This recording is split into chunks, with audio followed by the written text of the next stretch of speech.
हाय दोस्त, जय हिंद। मैं चंदन कुमार प्राइम एकेडमी में आपका स्वागत करता है। आज कल तो वीडियो बनाया नहीं, कारण की तबीयत खराब था। आज भी तबीयत खराब है तो पर भी आज जरूर पढ़ाना, ठीक है। आज आधुनिक इतिहास के तहत जितना भी गांधी युग जो 1919 से लेकर के 1948 तक के गांधी के नाम से जाना जाता है, इसके अंदर जो जितना भी आंदोलन हुआ था सबके बारे में विस्तार से चर्चा करना। गांधी 1919 से लेकर के 1948 तक, ठीक है। जब गांधी वाली बात है तो हम लोग कि गांधी जी की तो परिचय देना जरूरी बनता है, ठीक है। तो सबसे पहले गांधी जी के बारे में, महात्मा गांधी के बारे में, ठीक है। इनका जन्म वाली बात है। जन्म हुआ था गुजरात के पोरबंदर नामक स्थान पर। गुजरात के पोरबंदर नामक स्थान पर हुआ था। जन्म इनका हुआ था गुजरात के पोरबंदर नामक स्थान पर। हुआ कब था भाई? था 2 अक्टूबर 1869 में हुआ था ना जी। 2 अक्टूबर 1869 को। इनके माता का नाम पुतलीबाई, जबकि पिता इनके थे करमचंद गांधी। करमचंद, ठीक है। करमचंद गांधी की इनकी चौथी पत्नी थी। 3 पत्नी किसी कारणवश डेथ कर गए थे। चौथी पत्नी पुतलीबाई के गर्भ से ही महात्मा गांधी जन्म हुआ था, जो कि 2 अक्टूबर 1869 को, ठीक है। इनकी महात्मा गांधी का विवाह जो हुआ था मात्र 13 वर्ष की उम्र में, जो विवाह हो गया था कस्तूरबा गांधी से हो गया था। किनसे? कस्तूरबा गांधी से, ठीक है। कस्तूरबा गांधी से इनको बाल विवाह हो गया था, कारण कि 13 वर्ष में कोई परिपक्व थोड़ी उम्र होता है, ठीक है। तब इनको बाल विवाह हो गया था कस्तूरबा गांधी जी से, ठीक है। महात्मा गांधी या कस्तूरबा गांधी समय अनुसार इनको 4 पुत्र पैदा हुए महात्मा गांधी के, ठीक है। हरिलाल, मनीलाल,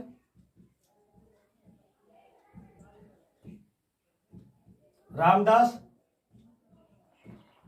और देवदास, ठीक है। इनके 4 पुत्र थे, हरिलाल, मनीलाल, रामदास, देवदास। महात्मा गांधी का 2 अक्टूबर 1869 को जन्म हुआ। 13 वर्ष में इनकी शादी हो गया। 4 पुत्र पैदा हुआ, हरिलाल, मनीलाल, रामदास और देवदास, ठीक है। ताकि महात्मा गांधी की जो प्रारंभिक शिक्षा जब हुआ था, जो हम लोग पढ़ते हैं गांव में हाई स्कूल, मिडिल स्कूल होता है ना, मतलब प्रारंभिक शिक्षा अपने क्षेत्र में पढ़ाई की, ठीक है। मैट्रिक पास किए, स्नातक पास किए। उसके बाद लंदन चले गए। 1888 में कहाँ गए? लंदन पढ़ाई करने चले गए। किस चीज का डिग्री लेने के लिए? बैरिस्टरी का डिग्री लेने के लिए। ध्यान देना कि भारत में जहाँ तू जो LLB की जो डिग्री लेगा ना, भारत में तो वो होता वकील कहलाता है, लेकिन जहाँ ही लंदन में लेगा ना, लंदन में तब बैरिस्टर कहलाता है। 1888 में लंदन गए, और जबकि लंदन से वापस लौटे 1891 में। लंदन से वापस आ गए भारत, ठीक है। उसके बाद कहा जाता है कि 2 वर्ष तक भारत में छोटा मोटा मुकदमा की सुनवाई की, छोटा मोटा 1891 से 1893 तक। कब तक? 2 वर्ष के बाद 1893 नहीं होगा। 1893 में क्यों होगा कि 1893 में अब इनको शेख अब्दुल्ला को व्यापारी था। कौन? शेख अब्दुल्ला, ठीक है। शेख अब्दुल्ला एक जो व्यापारी था, इन्हीं के केस के सिलसिले में इनको जाना पड़ा साउथ अफ्रीका। कहाँ जाना पड़ा? साउथ अफ्रीका, ठीक है। साउथ अफ्रीका भारत से महात्मा गांधी 1893 में गए थे। किनके कहने पर? शेख अब्दुल्ला जो एक व्यापारी थे, इन्हीं के केस के सिलसिले में कहाँ इनको जाना पड़ा? दक्षिणी अफ्रीका गए, ठीक है। दक्षिणी अफ्रीका गए। गांधी जी दक्षिणी अफ्रीका से भारत लौटते हैं 1915 में। भारत लौटते हैं कब? भारत आते हैं 1915 में, यानी 1893 से 1915 के बीच पूरा रहे थे कहाँ? साउथ अफ्रीका में रहे होंगे। सिंपल सी बात है। तो आखिर इतना साल इनको बीता कि ये वो केस के सिलसिले में गए थे, शेख अब्दुल्ला व्यापारी, उन्हीं के केस के सिलसिले में गए थे। लेकिन इनको 7 और 15 7 22 यानी 21-22 वर्ष रहना पड़ा इनको साउथ अफ्रीका। तो कहा जाता है कि साउथ अफ्रीका से इनको क्यों हुआ था? सत्याग्रह जो शुरुआती किए थे सबसे पहले पूछवो करता है कि भारत ने सबसे पहले महात्मा गांधी ने सत्याग्रह का प्रयोग सर्वप्रथम कहाँ किए थे? साउथ अफ्रीका से। और जहां पूछेगा कि भारत में महात्मा गांधी सबसे पहले सत्याग्रह का प्रयोग कहाँ किया था? चंपारण आता है। भारत बोल देगा तो चंपारण, ऐसे ही पूछेगा महात्मा गांधी तब कहना साउथ अफ्रीका। ठीक है, याद है ना? कहा जाता है कि यहाँ जो साउथ अफ्रीका वाली बात है, महात्मा गांधी जहां साउथ अफ्रीका गए थे ना, तो वहां देखे कि केस के सिलसिले में आवागमन नहीं होता है। हुआ कि था कि वहां इनको कई जगह रंगभेदी का सामना करना पड़ा। काले गोरे को वहां पूरा दुर्व्यवहार होता था, कालों के साथ गोरों करता था। कहा जाता कि कोई इनका कहानी होता था कि कहीं जा रहे थे साउथ अफ्रीका में, एक जगह से दूसरे स्किल्स के सिलसिले में आवागमन नहीं होता है, तो ये फर्स्ट क्लास के टिकट लिए हुए थे। लेकिन इनको गोरों ने कहा कि जाओ तुम थर्ड क्लास में चले जाओ, क्योंकि महात्मा गांधी का रंग सांवला कला था। ठीक है, तो कहा तुम थर्ड क्लास में चले जाओ। नहीं कारण कहे जाएंगे? फर्स्ट क्लास का हम टिकट ले, उसको हम भरपाई किए पैसा, फर्स्ट क्लास का हम कहे चले जाएंगे? तो वहां की किया, इनको बाहर फेंक दिया था ट्रेन से। और उसी दिन से इनको क्यों लगा कि अब यहाँ पहले रंग भेदी जो है, काले गोरे का जो भेद, उसको क्या करेंगे? पूर्णतः मिटा देंगे। ठीक है, वहां महात्मा गांधी पूरे साउथ अफ्रीका में आंदोलन चला करके अंततः वहां रंगभेदी का क्या करते हैं? समाप्ति करते हैं।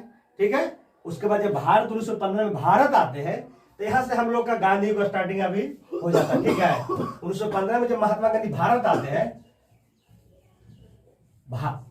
9 जनवरी 1915 को महात्मा गांधी कहाँ आते हैं? भारत आते हैं। इसीलिए कहा गया कि 9 जनवरी को प्रवासी दिवस भी मनाया जाता है। ठीक है, प्रवासी दिवस भी मनाया जाता है। ठीक है, 9 जनवरी 1915 को भारत आए थे महात्मा गांधी साउथ अफ्रीका से।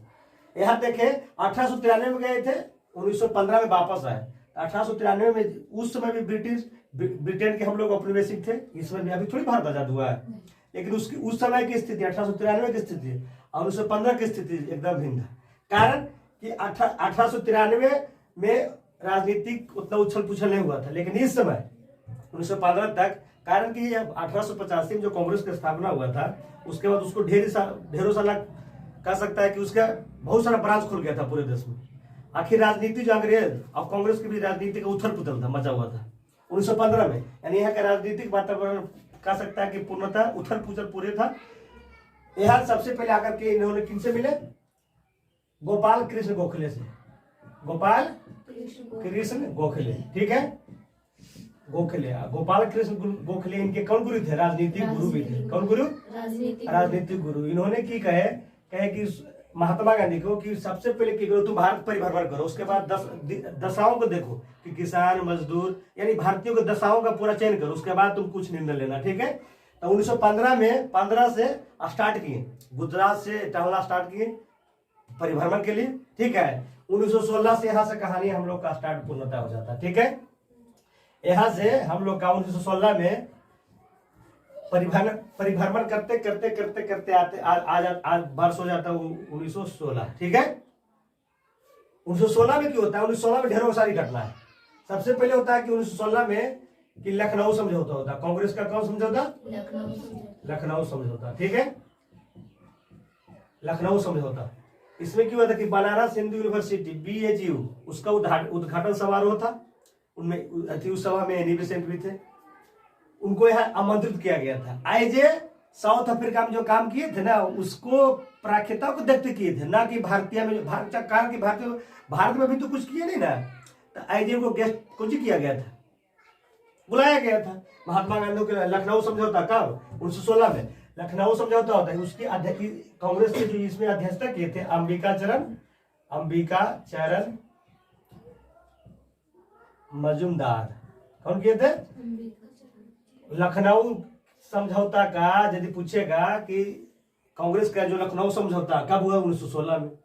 उसके अध्यक्ष के थे अंबिका चरण मजूमदार। ठीक है, कहाँ हुआ था? तब बनारस हिंदू यूनिवर्सिटी BHU है ना, वहां हुआ था। ठीक है, यहाँ इन्होंने की कि भाषण दिए। इनको भी जब बुलाया गया था तो भाषण देंगे ना, तो यहाँ भाषण दिए ना, तो भाषण में यही बताया कि उसमें मजदूर और किसान गरीब को सबसे ज्यादा अति किया।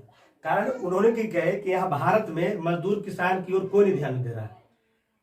भारत जब भी आजाद होगा तब मजदूर किसान, इन आगे खाली सिर्फ वकील इंजीनियर बड़े बड़े जो पोस्ट पर वही खाली भारत को आजादी दिला, कभी नहीं हो सकता। ना कि जब तक कि मजदूर और ना किसान अथी छोटे छोटे जो व्यवसाय चलाता है, ठीक है, जब तक पूरा साथ नहीं देगा वो नहीं हो सकता है, भारत कभी भी अथी आजाद नहीं हो सकता है। इसलिए सब ध्यान देना कि यहाँ पे कहा जाता है कि साफ भाषा में कि लखनऊ समझौता में मजदूर के हिमायती के रूप में कुछ किए थे, भाषण दिए थे महात्मा गांधी, ठीक है, 1916 में।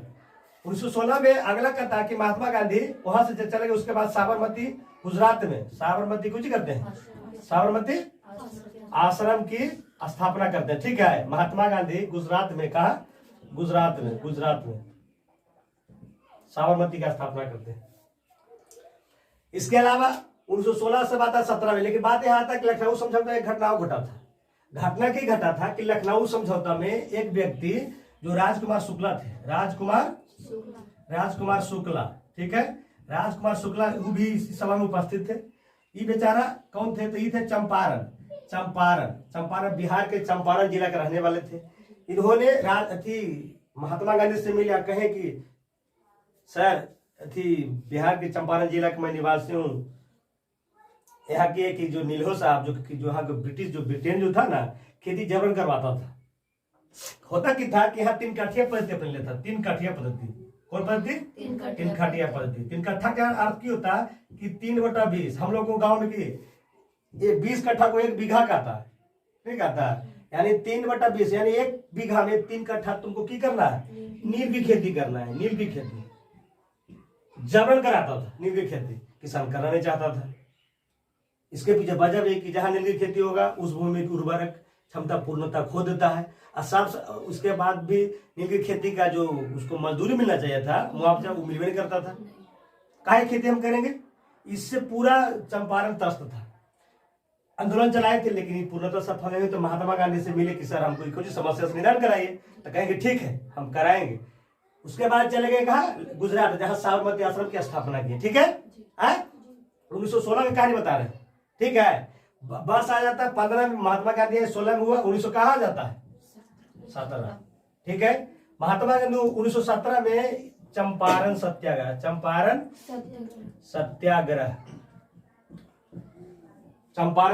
भारत में सबसे पहले सत्याग्रह का प्रयोग किए हैं तो महात्मा गांधी चंपारण, जो कि बिहार के कौन जिला? चंपारण। अभी चंपारण 2, पश्चिमी चंपारण, पूर्वी चंपारण, है ना। तब 1917 में कौन हुआ? चंपारण सत्याग्रह। यह महात्मा गांधी पूर्णतः भारत में पहले सत्याग्रह चलाने वाला आंदोलन जो कि पूर्णतः कुछ हुआ, सफल हुआ। चंपारण सत्याग्रह को पूछेगा तभी क्या समझ में आ गया ना कि चंपारण सत्याग्रह से संबंधित क्या है, यह 3 काठिया पद्धति क्या कहाँ प्रयोग होता था? चंपारण में, बता देगा ना पूरा। उसके बाद 1917 में इनका पहला सफल आंदोलन हुआ। 1918 में 2 आंदोलन, ठीक है। होता पहले की अहमदाबाद मिल मजदूर आंदोलन। 1918 में एक आंदोलन हुआ था, उसमें क्या हुआ था कि कौन विद्रोह? खेड़ा आंदोलन। 2 आंदोलन हुआ कि था कि अहमदाबाद मिल मजदूर। 1917 में चंपारण सत्याग्रह सफल हुआ, जिससे महात्मा गांधी को थोड़ा प्रख्यात अति भारत में बढ़ गया। बात आता 1918 में। 18 में क्या हुआ था कि गुजरात के अहमदाबाद, एक बताओ कि अहमदाबाद वाली बात आया था, अहमदाबाद साबरमती नदी किनारे बसा हुआ बाबू, साबरमती नदी किनारे, ठीक है। अहमदाबाद को भारत का मैनचेस्टर भी कहा जाता है। कौन चेस्टर? भारत का मैनचेस्टर भी कहा गया अहमदाबाद, ठीक है। अहमदाबाद गुजरात का बहुत बड़ा शहर है, यहाँ सूती की मिल बहुत ज्यादा था, ठीक है, अभी भी है।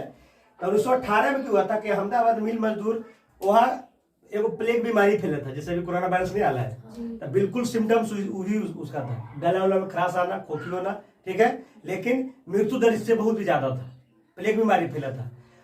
प्लेग बीमारी के अंतर्गत किसान वहाँ के जो मजदूर था, जो मिलों काम करता था, कपड़ा मिलों, बोनस की मांग कर रहा था, ठीक है, बोनस की मांग कर रहा था, लेकिन बोनस मिल मालिक देने से इनकार कर रहा था। अंततः उन्होंने किनका सहारा लेगा? महात्मा गांधी, क्योंकि जान चुका है कि एक बार कि चंपारण में 3 काठिया पद्धति को से राहत दिलाए किसान को, हमको भी कुछ करे राहत दिलाएंगे। महात्मा गांधी कहे ठीक है, लेकिन जब तक तुम लोग सब मजदूर नहीं इकट्ठा होता, जब तक मेरा कुछ कोई फायदा नहीं होगा। कहा जाता कि महात्मा गांधी गोपाल कृष्ण गोखले का राजनीति गुरु थे ना, तो इनसे यही सीख मिला था कि सुनो कि राजनीति पहले तो अहिंसा करना, और दूसरा कि यदि लोग साथ दे तो कहा जाता है कि आंसर पर बैठ जाना। क्योंकि अकेला अकेला आंसर पर बैठेगा तो तुमको तो मत नहीं छोड़ देगा जी। अब हमारे सब अकेला जाकर बैठ जाएंगे आंसर किसी के विरुद्ध, तो कौन साथ देगा? आंसर तभी सोचता है बाबू जब तक तुम्हें साथ दे रहा है, जिस चीज के लिए तू कर रहा है उसके तुम्हारे पीछे भीड़ है, तुम्हारे लिए मारने के लिए तैयार है। सिर्फ हम मरेंगे वो आंसर कैसा? तो ठीक है, तो सबसे पहले कहा जाता है यदि अनशन पर बैठे थे महात्मा गांधी भारत में, तो मिलो मजदूर के लिए अहमदाबाद में बैठे थे सड़क पर। कहा ठीक है हम जाकर के बैठते हैं सड़क पर, तुम सब साथ दो। इतना कहना, हकीकत में पूरा मजदूर साथ दिया, अनशन में बैठ के अंततः जो मांग था वो पूरा हुआ। यानी अहमदाबाद मिल मजदूर में भी की सफलता उतना ही हुआ। आ जाता है खेड़ा भी गुजरात का एक जिला है। खेड़ा भी कौन जिला? गुजरात में पड़ता है। ठीक है, कहा गुजरात में पड़ता है जी। खेड़ा भी गुजरात में पड़ता है। गुजरात भारत के सबसे पश्चिमी राज्य, सबसे पश्चिमतम इसकी राजधानी गांधीनगर पड़ता है। गुजरात का सबसे जो हम लोग का सबसे पश्चिमतम पॉइंट है सर क्रीक, गुजरात में पड़ता है। गुजरात खेड़ा जिला में, गुजरात के अंतर्गत खेड़ा जिला था। वहां यहाँ की हुआ था कि यहाँ 1918 के समय पूरा कह सकता कि सूखा पड़ा था। ठीक है, वहां अकाल आ गया था, लेकिन इसके बावजूद भी अंग्रेज वहां जो कर होता है ना, वो बढ़ोतरी कर दिया था। एक तो जो कर पहले था वो नहीं दे सकता, तू कई % जो परसेंटेज बढ़ोतरी किया था वो कहां से देगा? अंततः किनका सहारा लेंगे यहाँ के किसान? महात्मा गांधी से। महात्मा गांधी जाते हैं, खेड़ा के किसानों को मिलते हैं, साथ देता है, अंततः खेड़ा आंदोलन भी सफल होता है। ठीक है, यानी 3 आंदोलन में इनकी प्राख्याता पूरे भारत में क्या रहता है? बढ़ा देता है। जो जानता नहीं था महात्मा गांधी को, बच्चा से लेकर के बूढ़ा तक सब जान गया। 3 आंदोलन से, चंपारण सत्याग्रह 1917, 1915, अहमदाबाद 1918, खेड़ा आंदोलन। ठीक है, इतना ही पूरा इनका प्रक्रिया चलता है गांधी युग। लेकिन कहा जाता है कि गांधी युग काहे लिखल हो जब 1948 तक, तो गांधी युग 1915 ने 1916 से कम लिखो ना, क्या स्टार्ट हो गया ना। कहा जाता है कि इस समय 1917-18 तक हुआ है ना, उतना गांधी सक्रिय नहीं होते, लेकिन 1919 के बाद सक्रिय हो गए थे ज्यादा। तो गांधी जी का मेन आंदोलन भूमिका 1919 से माना जाता है, इसलिए 1919 से 48 तक को गांधी युग के नाम से जाना जाता है। यदि पूछो करेगा तुम लोग को एग्जाम में, ठीक है, तो बता सकता है। ठीक है, अब यहाँ तक हुआ। अब यहाँ गांधी जी अब इनको लगा कि भारत में अब अंग्रेजों को जो दास्ता है इनको मुक्त कराना है भारतीयों को। इसके लिए हमको आंदोलन चलाना होगा। आंदोलन तभी चलेगा जब तक भारत में सब जो मुस्लिम बहुत अल्पसंख्यक हो और हिंदू बहुसंख्यक जब साथ नहीं मिलेगा, जब तक भारत को आजादी मिलना मुश्किल नहीं नामुमकिन। इसके लिए सबसे पहले मुस्लिम का समर्थन को प्राप्त होना बहुत जरूरी है। ठीक है, और मुस्लिम का समर्थन जब तक प्राप्त नहीं होता, जब तक कह सकता है कि भारत आजाद महात्मा गांधी के अथी में नजर में नहीं हो सकता। ठीक है, हुआ कि कहा जाता है कि एक गलती कर बैठा। हुआ कि था कि जो प्रथम विश्व जो फर्स्ट वर्ल्ड वार हुआ था 1914 से 18 के बीच हुआ था ना, प्रथम विश्व युद्ध, उसमें मित्र राष्ट्र की विजय हुआ था। ठीक है, और जबकि केंद्रीय शक्ति धुरी राष्ट्र की हार हुआ था। वहां की गया कि विजित देश जो मित्र राष्ट्र था तुर्की में के अंतर्गत इस्लाम जगत मुस्लिम जगत का एक खलीफा पद होता था।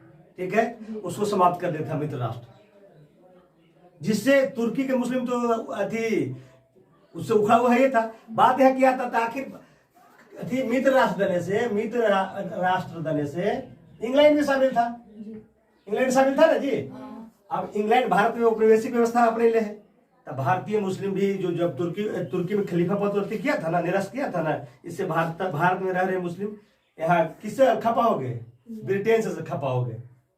महात्मा गांधी का ही था कि अब हमको चाहिए लोहा गर्म है, थोड़ा मार दो, क्योंकि चाह ही रहे थे कि जब तक भारतीय मुस्लिम साथ नहीं देगा वो नहीं करेगा। इसलिए कहा जाता है कि महात्मा गांधी खिलाफत आंदोलन,